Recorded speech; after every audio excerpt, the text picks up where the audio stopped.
लेकिन आप पूछो सब बेकार हो गया। पैसे वाला आदमी है, हम तो छोटे आदमी को कुछ समझते ही नहीं है। क्या इज्जत मिलती है हमें? गार्ड का नौकरी तो सबसे कुत्ता की नौकरी है। वो तो भूखा रह जाए लेकिन गार्ड का नौकरी ना करे।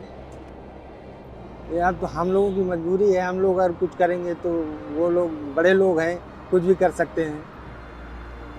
ओवर टाइम कर करा के जैसे चल जाता है, महीने का राशन पानी का। Long hours, low pay, and no breaks. This is the story of men and women behind the uniform guarding our polished gates. Often seen, but rarely heard. And we have blurred their faces to protect their identities, so they don't lose their jobs for simply telling the truth. यहाँ पे कम salary भी है, 13,000 salary है, उसमें हमको रहना है, खाना है, पीना है, सब देखना रहता है। 20 बच्चे भी हैं मैम। तो आप लोग की तनख्वाह बढ़नी चाहिए। मैम बढ़ाने के लिए बोले, नहीं बढ़ाते हैं। 7 साल से कोई रुपया नहीं बढ़ा है। They stretch 12-hour shifts into 16, sometimes 20, not for ambition, but because every extra hour means milk at home, a paid school fee, or medicine for ailing parents. जैसे मतलब 12, 8, 20 घंटा तो हो ही गया हमें। जैसे अभी आप- 8 घंटा इसमें किया, फिर ओवर टाइम में कहीं भेज दिया, तो फिर ओवर टाइम भी करना पड़ता है। तो आपने खुशी से करते हैं, मजबूरी से करते हैं? मतलब मजबूरी है मेरे पास, इसलिए करता हूँ मैं, पैसे की दिक्कत है। तो कितने पैसे घर भिजवाते हैं आप 12 में? जैसे ओवर टाइम वगैरह कर करके 13, 14, 15 हो ही जाता है, 14, 15 तो घर भेज देता हूँ। कुछ 3-4 हज़ार रुपया यहाँ खर्च वर्च के लिए, रूम किराया और खाना भी पीना के, और बाकी घर भेज देता हूँ। While this man's wife and kids know about his profession, he hasn't told his parents and the rest of the family members yet. मेरे घर वालों को पता नहीं है, मैं यहीं अपना करता हूँ, जैसे मेहनत करता हूँ। ऑटो भी चलाता था, अपने नौकरी करता हूँ आप ऑटो अभी भी चलाते हैं? अभी भी। और क्या इस नौकरी से पार पड़ जाएगी? 8 घंटे की ड्यूटी से 11,000 से पार पड़ जाएगी। शाम को ऑटो भी चलाना पड़ेगा। बच्चे कहाँ से पालेंगे? 3 लड़की है, 1 लड़का है, बच्चे पलेंगे कहाँ से? With little money at home and pressure to marry early, many are usually forced to drop out of school and become an extra hand to feed mouths at home, leaving their dreams unfinished before they even begin. गरीब आदमी क्या करेगा? पढ़ाई करेगा कि घर देखेगा? क्या करेगा? भाई बहन को भी देखना है। शादी हमारे गांव में जल्दी हो जाता है, परिवार के दबाव से तब से शादी हो गया था। मैं जल्दी में काम पकड़ना पड़ता है, फिर मजबूरी हो जाता है, इसलिए ज़्यादा बाकी पढ़ नहीं पाते हैं। ज़िंदगी में तो जॉब, सरकारी जॉब करना चाहता हूँ मैं, और मैं करूँगा भी। अभी थोड़ा प्रयास में लगा हूँ भी मैं बीवी को भी अप्लाई, वाइफ को अपना भी अप्लाई करवा दिया हूँ सारा को। जैसे मतलब मेरा वाइफ भी पढ़ी लिखी है, मेरे से ज़्यादा पढ़ी लिखी है, और वो भी SSC GD में एक बार हो गई थी, सारा दौड़ उड़ वगैरह सब सारा चीज़ में आ गई थी, तो रिटेन में आके छाड़ दिया। Similar stories, different names. This man too couldn't pursue his education as he hoped, but he made sure his wife and kids got the chance to study. हमें मेहनत का चाहिए, क्योंकि हमारे पास 3 लड़की हैं। अभी एक की शादी करी है, 2 लड़की अभी शादी के लिए।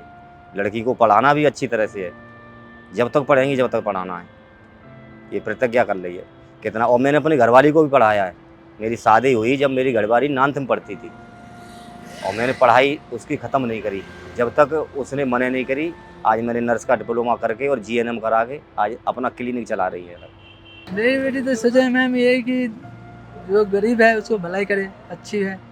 अभी तो छोटी है, 2 साल का, वो बड़ी होगी, तो उसके लिए मैम सोच रखा हूँ कि उसको कुछ बना दूँ, जैसे डॉक्टर बने, तो गरीब के लिए भलाई हो जाए ma'am. No child ever says, I want to grow up and be a security guard. Not when they imagine a future, but sometimes life doesn't leave room for choices. आपका शुरू से यही सपना था करने का?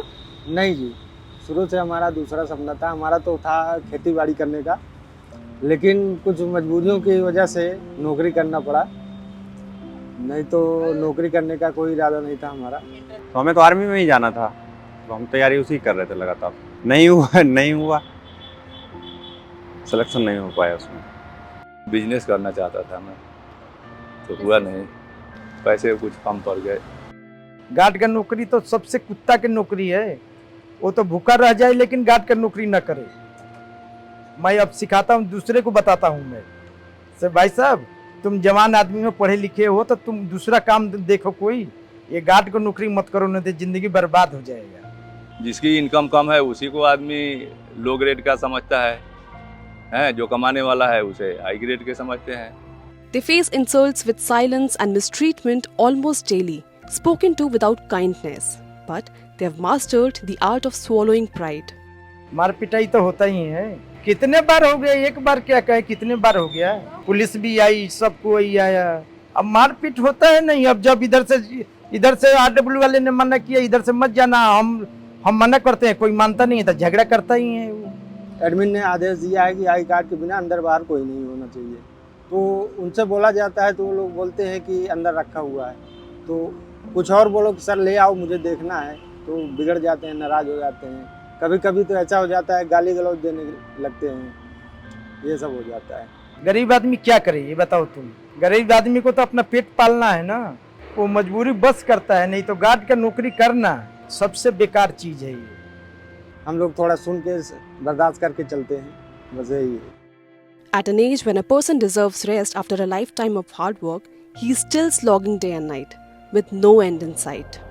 आपकी उम्र क्या है? उम्र सर वही मेरी 67 या 68 साल की है। 68? हाँ। कब तक करेंगे ना? अब सर ये लेकर हाथ पाँव चली तो करना है। आप क्या चाहते थे जिंदगी से, और क्या हो रहा है? अरे ना पूछो, ये ना पूछो, सब क्या आपको बताऊँ मैं, सोचे तो सब कुछ चाहिए लेकिन कुछ ना कर पाओ। क्या करना है? अरे सोचे कि कुछ 4 पैसा कमाए, कुछ आदमी बनी, कुछ 12 बच्चे बढ़िया पढ़ाई लिखाएं, सब बेकार सर हो गया। अब ये शादी के मारे हमारी आँख खराब हुई, इसे नहीं दिखा दो, ऑपरेशन नहीं कराया पाओ, हमने बेटी शादी कर ले। They stand in silence, often unnoticed, carrying burdens we'll never see. So the next time you pass by them, look, smile, and say thank you. It costs nothing, but to them, it means everything. ये वाला होता है जब कोई employ कहता है कि हाँ बहुत बढ़िया काम किए, तब गर्व महसूस होता है कि हाँ कोई तो बोला कि अच्छा काम करते हो। Acknowledge the life behind the uniform, because behind every whistle and salute, there's a story of quiet sacrifice.